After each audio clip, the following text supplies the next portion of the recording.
Misalkan saudara punya hutang kepada seseorang dan orang itu datang berkata kepada saudara, "Sudahlah, gak usah pusing lagi. Hutangmu sudah lunas." Apa kira-kira yang ada dalam pikiran saudara? Saudara pasti langsung melompat kegirangan. Mungkin memeluk orang itu dan berkata, "Terima kasih. Anda baik sekali kepada saya. Saya tidak akan pernah lupa dengan pengorbanan dan kebaikan Anda." Mungkin saudara akan berkata begitu. Tahukah saudara, sebetulnya kita semuanya adalah orang-orang yang berutang, utang darah kepada Yesus Kristus yang sudah menebus hutang dosa kita. Dia bayar lunas, bukan dengan emas dan perak, tapi dengan darah yang mahal. Dan ini sudah direncanakan dari jauh hari sebelumnya. Sebelum Yesus naik ke bukit Golgota. Yesaya 1 ayat 18 berkata, "Marilah, baiklah kita berperkara, firman Tuhan. Sekalipun dosamu merah seperti kirmizi, akan menjadi putih seperti salju.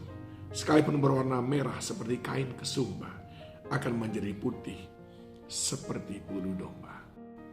Saudaraku yang dikasihi Tuhan, selalu hati saya bergetar ketika saya membaca ayat ini.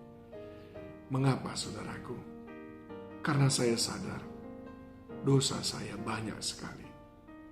Dan jika Tuhan berkata, "Dosamu sudah diampuni dan sudah kujadikan putih, tidak ada lagi noda-noda, cacat-cacat di sana, tidak ada bekas-bekasnya lagi."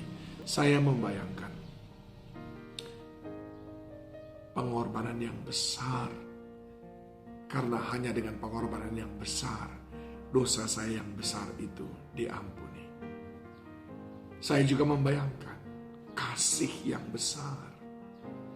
Karena hanya seseorang yang memiliki kasih yang besar, yang mau membayar hutang dosa saya yang banyak itu. Itu sebabnya hati saya selalu bergetar, bahkan tidak jarang meneteskan air mata. Tetapi tidak hanya sampai di situ saudaraku. Apa maksud daripada Yesus Kristus mengampuni saya dan saudara? Itu jauh lebih penting. Kolose 2 ayat 13, "Kamu juga meskipun dahulu mati oleh pelanggaranmu dan oleh karena tidak disunat secara lahiriah, telah dihidupkan Allah bersama-sama dengan Dia sesudah Ia mengampuni segala pelanggaran kita." Maksud Allah untuk mengampuni dosa kita, supaya kita memperoleh kehidupan di dalam Dia. Karena upah dosa adalah maut, tetapi kasih karunia menghidupkan kita, memberikan kita hidup yang kekal. Kita harus menyadari sepenuhnya saudaraku, bahwa hari ini kita memperoleh kehidupan. Dan Tuhan mau tidak hanya berhenti sekedar menerima kehidupan, tapi kita menjalani hidup bagi Tuhan. Biarlah seperti Paulus berkata, hidup bagi Kristus, mati adalah keuntungan. Ini adalah prinsip hidup orang-orang yang betul-betul menyadari bahwa dia sudah diselamatkan. Dia yang mestinya binasa sekarang hidup dan memperolehnya dalam kekekalan. Yang kedua saudaraku, apa yang Tuhan inginkan? Yaitu supaya kita juga belajar mengampuni orang lain. Efesus 4 ayat 32, "Tetapi hendaklah kamu ramah seorang terhadap yang lain, penuh kasih mesra dan saling mengampuni, sebagaimana Allah di dalam Kristus telah mengampuni kamu." Orang yang sudah diampuni Tuhan, dia wajib mengampuni orang lain. Karena sebagaimana doa Tuhan Yesus, "Ampunilah kami akan kesalahan kami, seperti kami mengampuni orang yang bersalah kepada kami."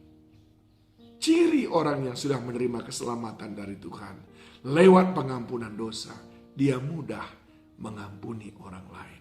Adakah saudara masih berkutat bolak-balik, masih terus menyinggung kesalahan orang lain terhadap saudara?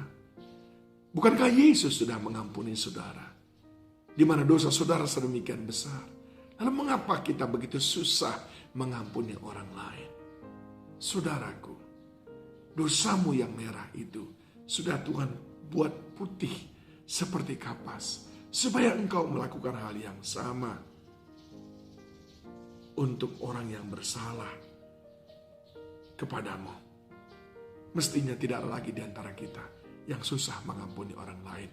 Karena sebetulnya hidup yang kita hidupi saat ini pun adalah karena Kristus sudah mengampuni kita. Dan yang ketiga, saudaraku, maksud Tuhan mengampuni kita adalah supaya kita memberi hidup melayani Dia yang sudah membayar lunas semua dosa dan pelanggaran kita. Pengampunan itu hendaknya membuat kita dengan bebas dan merdeka melayani Dia. Mari saudara dikasihi Tuhan. Lukas 24 ayat 47. Dan lagi dalam namanya berita tentang pertobatan dan pengampunan dosa harus disampaikan kepada segala bangsa, mulai dari Yerusalem. Kita sudah diampuni. Dia mau supaya kita melayani Dia untuk memberitakan kabar pengampunan bagi yang lainnya, supaya semua orang menerima pengampunan dari Dia dan mendapatkan keselamatan. Hari ini jadilah seperti orang yang merdeka, yang sudah diampuni oleh Tuhan. Dan bersyukurlah akan apa yang Tuhan lakukan dalam hidup kita. Dia sudah memberikan kita hidup. Dan hari ini kita pun wajib mengampuni orang yang lain.